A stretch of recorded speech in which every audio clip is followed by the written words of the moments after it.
Okay, well here's 3 hours after the big gully washer. It's 2 o'clock. The rain pretty much stopped at 11, when it came on by 11. I think it stopped at around 11 or so. And this draining that I had yesterday completely stopped. So I got a pond here. And if you remember from the other video, it was trickling down in here. And it was draining into the big 10-foot drain pit. But that has ceased. So my conclusion, or my guess, hypothesis, is that pit filled up. We got so much water, I think it was draining in there real nice all night last night, and I think that whole sump is full of water and 10 feet deep. And I have to wait for it to naturally perk for it to take the rest of that water, or augment it by pulling a trench back from that corner over to what appears to maybe be a lower spot. I don't know. I have to shoot this with a laser. Maybe I'll do that now and see if this spot is a little bit lower than that, so I could pull that water down into here and let it drain in here.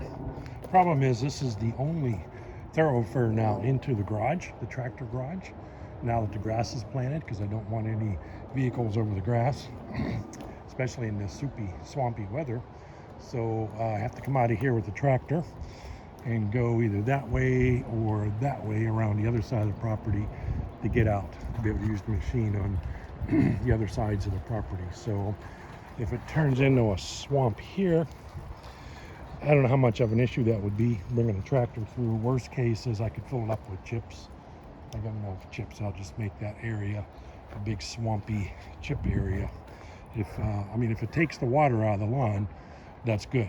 Then I'll just fill this up with chips, gravel, cinder blocks, whatever, just to be able to get the tractor through here for what times that it's going to stay there and be stagnant. So I'll go get the laser level and shoot this with a yardstick and see if this is lower than that and how much. And I may not even have to get the backhoe on. This is soft enough and spongy enough now.